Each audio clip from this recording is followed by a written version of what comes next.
sa maliit na baryo sa Pampanga na matatagpuan sa kalagitnaan ng mga madilim na kagubatan sa Central Luzon, may isang bahay na iniiwasan ng lahat. Tinawag ito ng mga lokal na ang bahay na misteryoso dahil sa mga kakaibang tunog na nagmumula dito tuwing gabi.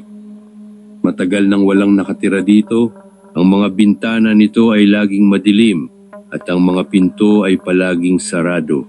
Ngunit patuloy ang mga bulong na minsan ay naging lugar ito ng mga karumal-dumal na pangyayari.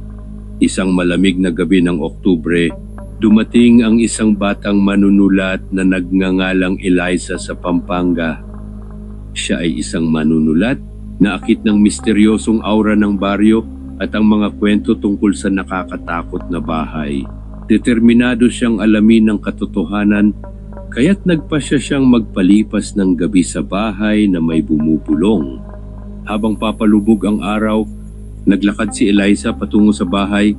Ang kanyang mga hakbang ay tumutunog sa nalalanta at malabong daan. Ang mga taga-baryo ay tahimik na nakatingin sa kanya, may halong awa at takot. Alam nilang hindi siya ang una na susubok at malamang hindi rin siya ang huling mabibigo.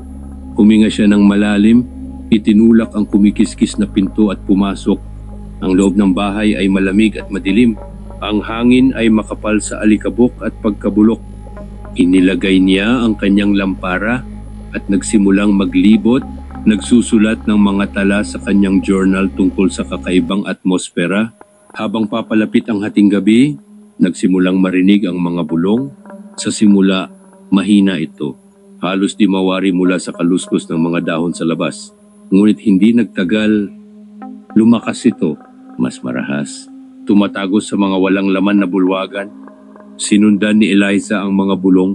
Nararamdaman ang isang hindi maipaliwanag na hatak na gumagabay sa kanya papunta sa kalaliman ng bahay. Nakarating siya sa isang pinto sa dulo ng makipot na pasilyo. Ang ibabaw nito ay may mga malalalim na gasgas. Nagatubili siya sandali. Nanginginig ang kamay habang pinihit ang seradura. Bumukas ang pinto. Nagbubunyag ng isang maliit at madilim na silid. Sa gitna ng silid ay may isang luma at kahoy na mesa at sa ibabaw nito ay may isang madilim na aklat na yari sa balat. Nadadala ng hindi maipaliwanag na hatak. Lumapit si Eliza sa mesa at binuksan ang aklat.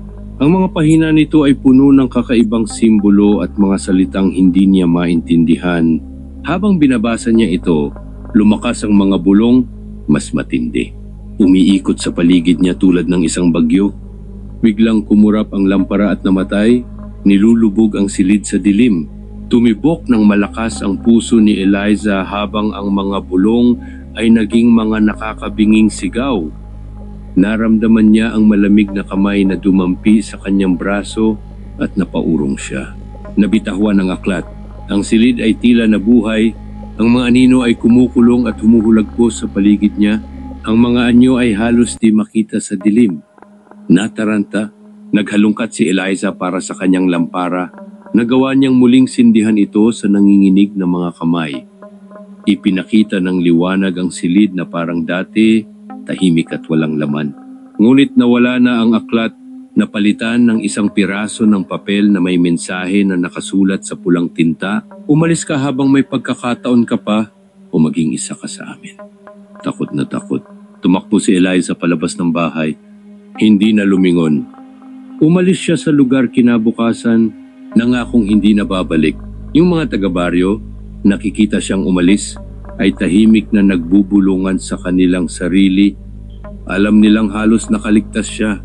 Pagkaraan ng mga taon, nailathala ang kwento ni Eliza tungkol sa kanyang gabi sa bahay na misteryoso at ito'y naging sensasyon. Ngunit sa kabila ng kasikatan, hindi niya makalimutan ang mga nakakatakot na alaala at tuwing Oktubre, kapag humahaba ang mga gabi at muling nagsisimula ang mga bulong, siya'y nagigising na basang-basa ng pawis, ginugulo ng mga alaala ng sumpang bahay at ang mga tinig ng mga isinumpa na nananatili sa kanyang isipan.